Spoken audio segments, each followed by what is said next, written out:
Hello guys, तो start करते हैं इस वीडियो को। नेक्स्ट क्वेश्चन देखते हैं। पहले हम लोग देखते हैं क्रोमोसोमल एब्रेशन। जो पिछले वीडियो में मैंने बोला था क्रोमोसोमल एब्रेशन।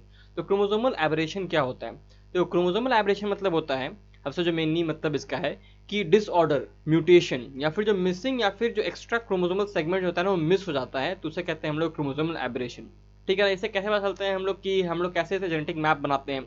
तो मान लेते हैं क्रोमोसोम का कोई भी हम लोग क्या करते हैं, सेगमेंट को हटा देते हैं। ठीक है ना? उससे कौन सा कैरेक्टर आना बंद हो गया। अगर जो भी कैरेक्टर आना, मान लो कि एक जीन सेगमेंट का हम लोगों ने हटा दिया, उससे हेयर कलर आना बंद हो गया। ठीक है ना? या हेयर कलर जो ब्लैक था वो व्हाइट हो गया या कुछ ऐसा कुछ अलग हो गया, तो हम लोग मानते हैं कि हेयर कलर का जो जीन था वो यहाँ पे इस क्रोमोसोम में यहाँ पे मौजूद था। इस तरह से हम लोग क्रोमोसोमल एब्रेशन से हम लोग जेनेटिक मैप्स या फिर जो कि जीन का जो क्रोमोसोमल जो मैपिंग होता है वो हम लोग कर पाते हैं। यहाँ पे इस पैराग्राफ में क्या इंपॉर्टेंट है एनसीईआरटी के, यहाँ पे हम लोग को देखने को मिल रहा है मल्टीपल एलिलिज्म, पहला चीज। दूसरा चीज हम लोग यहाँ पे एक चीज देखने को मिल रहा है, उसको हम लोग पढ़ते हैं फिर हम लोग बात करेंगे। ठीक है? Occasionally a single gene product में produce more than one effect. कहने का मतलब एक जीन जो होता है, एक जीन का प्रोडक्ट जो होता है वो एक से ज्यादा इफेक्ट को दिखा सकता है। ठीक है ना? फॉर एग्जाम्पल स्टार्च सिंथेसिस जो होता है पी के सीड्स में, स्टार्च का सिंथेसिस जो होता है पी के सीड्स में वो एक ही जीन के द्वारा कंट्रोल होता है। उसमें दो एलील्स होते हैं, कैपिटल बी स्मॉल बी। ठीक है ना? और स्टार्च जो सिंथेसाइज होता है इफेक्टिवली जब सिंथेसाइज होगा तो कैपिटल बी से सिंथेसाइज होगा। यानी कि स्टार्च को अगर सिंथेसाइज करना है और अच्छे से सिंथेसाइज करना है तो उसमें कैपिटल बी जीन चाहिए, यानी कि होमोजाइगस डोमिनेंट जीन चाहिए। और लार्ज स्टार्च ग्रेन्स प्रोड्यूस होता है, इसमें जो स्टार्च ग्रेन प्रोड्यूस होगा ना वो लार्ज साइज का स्टार्च ग्रेन प्रोड्यूस होगा। लेकिन जब हम लोग स्मॉल बी स्मॉल यानी रिसेसिव होमोजाइगस लेते हैं ना, तो उसमें क्या होता है कि ये लेसर एफिशिएंसी वाला होता है और स्टार्च सिंथेसिस जो होता है इसमें वो होता है स्मॉल साइज का स्टार्च ग्रेन होता है। ठीक है ना? और यहाँ पे जो सिंथेसिस होता है स्टार्च का वो लेस एफिशिएंट होता है। तो मैचुरेशन के बाद जो कैपिटल बी वाला सीड्स होता है ना ये राउंड दिखाई देता है, ये हमें राउंड दिखाई देता है क्योंकि यहाँ पे large size of starch particles हैं। ठीक है ना? और ये जो छोटा वाला बी वाला जो सीड होगा वो रिंकल्ड दिखाई देगा क्योंकि यहाँ पे जो स्टार्च का जो साइज है वो बहुत छोटा छोटा है। ठीक है ना? इसी कारण से इसका मतलब हेट्रोजाइगस जो राउंड सीड्स होंगे are seems to be so dominant है। कहने का मतलब क्या है यहाँ पे कि हेट्रोजाइगस जो प्रोड्यूस करता है राउंड सीड, हेट्रोजाइगस जो हम लोग प्रोड्यूस करते हैं कैपिटल बी स्मॉल बी, ये भी राउंड सीड ही प्रोड्यूस करेगा। ठीक है ना? लेकिन यहाँ पे हमें क्या देखने को मिल रहा है कि कैपिटल बी काम कर रहा है एज वॉट, कैपिटल बी काम क्या कर रहा है एज वॉट, डोमिनेंट एलील। लेकिन फिर भी जब इस सीड्स के अंदर हम लोग स्टार्च ग्रेन का साइज देखेंगे ना तो क्या होगा ना कि वो इनकम्प्लीट डोमिनेंस शो करेगा। इसका मतलब स्टार्च सीड का साइज जो कैपिटल बी स्मॉल बी वाले में होगा वो इंटरमीडिएट साइज का होगा, ना छोटा होगा ना बड़ा होगा। लेकिन कैपिटल बी और स्मॉल बी का जो ग्रेन का जो फिनोटाइप होगा वो हमें दिखाई देगा राउंड। इसका मतलब कैपिटल बी एक तरह से देखा जाए तो सीड के शेप के लिए वो डोमिनेंट रूप में काम कर रहा है, लेकिन जब हम लोग स्टार्च ग्रेन का साइज पे आते हैं तो वो इनकम्प्लीट डोमिनेंस शो करता है। इसीलिए हम लोग कहते हैं कि dominance is not an autonomous feature. Dominance एक ऑटोनोमस फीचर नहीं है किसी भी एक जीन का। कहने का मतलब अगर बीज जहां भी हो तो डोमिनेंस ही होगा, जहां भी आ जाएगा वो डोमिनेंट होगा, ऐसा नहीं होता है कुछ। और the product that it has information for it, यानी कि इसका मतलब ये भी नहीं कि जो प्रोडक्ट का इन्फॉर्मेशन उसमें रखा हुआ है वही डोमिनेंट होता है। ठीक है ना? इसका मतलब कि स्टार्च का साइज अगर बी से वो हो रहा है राउंड तो वो हमेशा डोमिनेंट ही आएगा। ठीक है ना? ये उस पर डिपेंड करता है, किस पे डिपेंड करता है, as much on the gene product and the production of particular phenotype from this product as it does on the particular phenotype that we choose to examine। इससे सिर्फ इस पे डिपेंड नहीं करता है कि ये जो जीन है वो क्या बना रहा है, वो कैसा फिनोटाइप बना रहा है, उस सिर्फ उस पे डिपेंड नहीं करता, ये उस पे भी डिपेंड करता है कि हम लोग किस फैक्टर को नजर में रखे हुए हैं। अगर हम लोग सीड शेप को देखते हैं तो हम लोग को capital B as a dominant दिखाई देता है, लेकिन अगर हम लोग स्टार्च ग्रेन साइज को देखेंगे तो हमें capital B as incomplete dominance के रूप में दिखाई देगा। ठीक है ना? इसीलिए हम लोग कहते हैं कि इसीलिए हम लोग कहते हैं in case more than one phenotype is influenced by the same gene, कि एक ही जीन के द्वारा एक से कई ज्यादा फिनोटाइप इन्फ्लुएंस हो सकते हैं।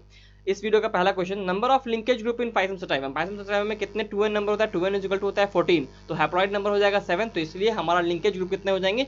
7 हो जाएंगे। ठीक है ना? How many pair of contrasting characters in a pea plant were study the Mendel in experiment? 7। देखो आंसर बिल्कुल सेम है इसका, लेकिन क्वेश्चन बिल्कुल डिफरेंट है। एक लिंकेज वाला है, एक मंडल ने कितने कैरेक्टर्स सेलेक्ट किए थे, तो बिल्कुल क्वेश्चन सेम है। पता नहीं किताब ने इसे एक ही क्वेश्चन में बना के क्यों दे दिया है। दे आर डिफरेंट क्वेश्चंस लेकिन आंसर सेम है, इसीलिए सेवा से पहला क्वेश्चन बना के पढ़ के आगे बढ़ जाने से ये फायदा नहीं होगा। आपको यहाँ पे देखना पड़ेगा कि सेकंड क्वेश्चन भी क्या दिया हुआ है। नेक्स्ट क्वेश्चन देख रहे हैं, sexual reproduction leads to. Sexual reproduction में क्या होता है, क्या बनता है? ठीक है ना? वो पूछ रहा है। तो यहाँ पे होता है जेनेटिक रिकॉम्बिनेशन, बिकॉज यहाँ पे बनते हैं, यहाँ पे होता है म्यूसिस, और म्यूसिस में क्या होता है कि वहाँ पे पैकाइटिन स्टेज होता है। पैकाइटिन स्टेज में हमें पास क्रॉसिंग ओवर देखने को मिलता है, रिकॉम्बिनेशन देखने को मिलता है रिकॉम्बिनेज एंजाइम के द्वारा, ठीक है ना। आते हैं नेक्स्ट क्वेश्चन पे, इन डिप्लोटिन स्टेज, डिप्लोटिन स्टेज में इस क्वेश्चन में कोई भी आंसर सही नहीं है, ठीक है ना, लेकिन फिर भी एक बार देख लेते हैं आप लोग क्या आंसर लगाते हैं। अगर आपने उन लोगों ने बोला है सी तो ये बिल्कुल गलत है, बिकॉज जो काइजमाटा है जब वो टुवर्ड्स इंड मूव करता है उसको हम लोग टर्मिनलाइजेशन कहते हैं, टर्मिनलाइजेशन ऑफ काइजमाटा। ये होता है डिप्लोटिन में नहीं, डाइकाइनेसिस स्टेज में, ठीक है। डायरेक्टली एनसीईआरटी का लाइन है कि डाइकाइनेसिस स्टेज में होता है, और इस लाइन को मैंने एनसीईआरटी का सेगमेंट दिखा करके क्वेश्चन बता करके अपने 14,000 क्वेश्चन में सेल साइकिल वाले चैप्टर में बताया भी है, ठीक है ना। लेकिन यहाँ पर क्या है कि ऐसा नहीं हो सकता, डिप्लोटिन में स्टेज में मैं कभी नहीं मानने वाला कि काइजमाटा मूव करता है टुवर्ड्स एंड ऑफ क्रोमोसोम, ठीक है। Homologous chromosome undergo crossing over, ये भी बिल्कुल गलत हो जाएगा, बिकॉज डिप्लोटिन में ऐसा कुछ होता नहीं है, डिप्लोटिन में क्रॉसिंग ओवर नहीं होता है, क्रॉसिंग ओवर होता है पैकाइटिन स्टेज में, ठीक है ना। और काइजमाटा हमें सीन भले होता है डिप्लोटिन स्टेज में, इसमें कोई डाउट नहीं है। इसी कारण से ये आंसर एग्जामिनर ने इसका आंसर भी दिया था, लेकिन ये क्वेश्चन बिल्कुल रॉन्ग है, ठीक है ना। आते हैं नेक्स्ट क्वेश्चन पे, for the preparation of genetic maps, genetic maps के प्रिपरेशन के लिए recombination frequency between genes are additive over short distances but not over long distances due to multiple crossover. इसका आंसर मल्टीपल क्रॉसओवर है, क्योंकि देखो genetic map बनाने का मतलब क्या होता है कि एक क्रोमोसोम के ऊपर कौन सा जीन कहाँ पे मौजूद है, कौन सा जीन कहाँ पे मौजूद है। ये हम लोग छोटे छोटे डिस्टेंस पे तो हम लोग इसको सही सही बता सकते हैं, बिकॉज ये छोटे छोटे डिस्टेंस पे पता है क्या होता है, लिंकेज जो होता है ना टेंडिंग टू 100% होता है। अगर 100% लिंकेज हो रहा है तो कभी भी ये दोनों जीन एक दूसरे से अलग होने ही नहीं वाला। तो अगर हम लोग बोलते हैं कि इस जीन का पोजीशन यही रहेगा तो हर बार इस जीन का पोजीशन हमें यही देखने को मिलने वाला है। लेकिन ये जीन और इस जीन का क्रॉसिंग ओवर होने का चांसेस बहुत ज्यादा है, because they are very less linked. और इसी कारण से जब हम डिस्टेंस को लॉन्ग करते जाते हैं ना तो जेनेटिक मैप्स को बनाना ना बहुत मुश्किल हो जाता है, बिकॉज इनके बीच में ना कई बार मल्टीपल बार क्रॉसिंग ओवर हो चुका हो सकता है कि ये जीन का प्लेस देखो बदलेगा तो नहीं, बिकॉज दो का ही सेम है, लेकिन ऐसा हो सकता है कि इसका जो एलील टाइप है वो बदल जाए, तो बहुत कुछ हो सकता है, ठीक है ना। वो जीन कुछ काम करना बंद कर दे। इसी कारण से शॉर्ट डिस्टेंस पे हमारे पास जेनेटिक मैप्स में काम आता है, लेकिन वो एडिटिव होता है हमारा डिस्टेंस, लेकिन लॉन्ग डिस्टेंस पे हमारा जेनेटिक मैप जो होता है वो एडिटिव नहीं होता है, ठीक है ना। इसका रीजन क्या है, मल्टीपल क्रॉसओवर। ये एडिटिव मतलब क्या हुआ, हम लोगों ने एक क्वेश्चन देखा था BAC वाला, उसमें देखा था कि BC के बीच में जो डिस्टेंस है वो 10 क्रोमोसोमल मैप यूनिट का डिस्टेंस है, BA के बीच में 3 है और AC के बीच में 7 है। इसी चीज के बारे में यहाँ पे बात हो रही है, ठीक है। एक क्वेश्चन हम लोग ऐसा और देखेंगे आगे चल के। जेनेटिक रिकॉम्बिनेशन अकर थ्रू कहाँ से होता है जेनेटिक रिकॉम्बिनेशन, तो म्योसिस और फर्टिलाइजेशन के थ्रू होता है। म्योसिस में हम लोग क्रोमोसोम का नंबर आधा करते हैं, फिर फर्टिलाइजेशन में जाकर इसको रीस्टोर करते हैं। ये सब क्वेश्चन सेल साइकिल का, इसलिए मैं इसमें फास्ट आगे जल्दी जल्दी आगे बढ़ जा रहा हूँ, उसमें ज़्यादा समझाने के लिए है नहीं। ये देखो क्वेश्चन ये भी हमारे पास सेल साइकिल से क्वेश्चन है, बोला जा रहा है synapsis is complete all along the chromosome, the cell is said to have entered a stage pachytene. कहने का मतलब क्या हुआ कि सिनेप्सिस कहाँ कंप्लीट होता है, तो ज़ाइगोटिन स्टेज में सिनेप्सिस कंप्लीट होता है, लेकिन क्या बोल रहा है कि जब सिनेप्सिस कंप्लीट हो जाता है उसके बाद सेल किस स्टेज में इंटर करता है, तो पैकेटिन स्टेज में इंटर करता है। तो क्वेश्चन थोड़ा घुमा के पूछा गया है, ऑप्शन में पहले ए दिया गया है ज़ाइगोटिन, ताकि आप लोग कंफ्यूज हो जाएं यहाँ, लेकिन बोल रहा है कि have entered after completion of synapses, तो इसलिए आंसर इसका पैकेटिन होगा। नेक्स्ट क्वेश्चन देख रहे हैं, फिर से पूछ रहा है लिंकेज ग्रुप्स कितने होते हैं। मैंने पहले बताया कि हैप्लॉइड नंबर 2n = 20 दिया हुआ है, तो हैप्लॉइड नंबर इज 10, इसलिए आंसर हमारा 10 हो जाएगा। लेकिन फर्स्ट क्वेश्चन देखते हैं, what will be the number of linkage groups in maize if it has 10 pair of chromosome. बोल रहा है कि what will the number of linkage groups in maize if it has 10 pairs of chromosome. देखो 10 pairs बोल रहा है ना, इसका मतलब 20 नंबर है टोटल क्रोमोसोम का, इसीलिए हमारे पास यहाँ पे 2n = 20 आ रहा है, इसलिए हमारे पास लिंकेज ग्रुप यहाँ पे भी आंसर 10 होगा।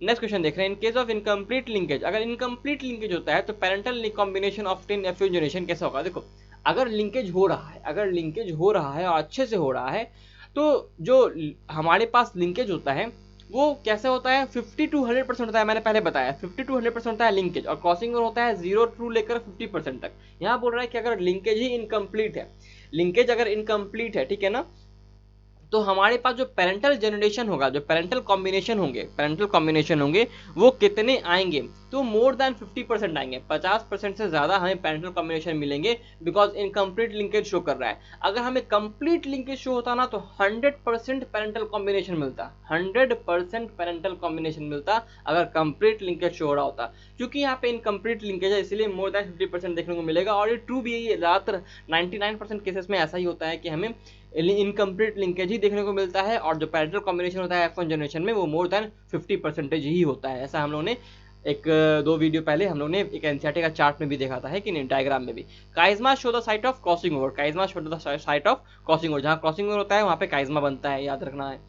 विच of the following statement is not true for two genes that show 50% recombination frequency. जहां पे 50% रिकॉम्बिनेशन हो रहा है, इसका मतलब वो दोनों जीन जो है वो लिंक्ड है ही नहीं, क्योंकि रिकॉम्बिनेशन या फिर क्रॉसिंग ओवर का हाईएस्ट परसेंटेज होता है 50% और लोएस्ट होता है 0। या तो क्रॉसिंग ओवर होगा 0 या तो क्रॉसिंग ओवर होगा हाईएस्ट 50%। अगर क्रॉसिंग ओवर 50% हो जा रहा है, इसका मतलब लिंकेज क्या है 0%, यानी लिंकेज उसमें है ही नहीं, कहीं से लिंकेज नहीं हो रहा। इसीलिए ध्यान रखिएगा क्रॉसिंग ओवर हमेशा 0 to 50% होता है और जो लिंकेज होता है वो 50% to 100% होता है, ठीक है ना, ये ध्यान रखना है। और अगर 50% क्रॉसिंग ओवर हो रहा है फुल्ली, ठीक है ना, फुल्ली क्रॉसिंग ओवर हो रहा है, इसका मतलब हमारे जीन्स जो हैं वो क्या बोल रहा है यार, नॉट ट्रू बोल रहा है ना कि नॉट ट्रू है। तो वहां पे हमारे पास क्या है 50% रिकॉम्बिनेशन हो रहा है, इसका मतलब क्या है कि हमारा जीन्स जो है वो लिंक्ड नहीं है। अब देखो नॉट ट्रू पूछ रहा था, देखो सी वाला ऑप्शन क्या कर रहा था, जीन्स आर टाइटली लिंक्ड, नहीं they are not tightly linked. इसीलिए तो 50% रिकॉम्बिनेशन हमें देखने को मिल रहा है, वरना देखने को क्यों मिलता अगर टाइटली लिंक्ड होता तो टाइटली अगर लिंक्ड होता ना तो 50% से कम रिकॉम्बिनेशन देखने को हमें मिलता। आंसर इसका हो जाएगा सी। इस वीडियो को हम लोग खत्म करते हैं, अगले वीडियो में मिलेंगे, तब तक till then study smart, work hard and stay healthy guys.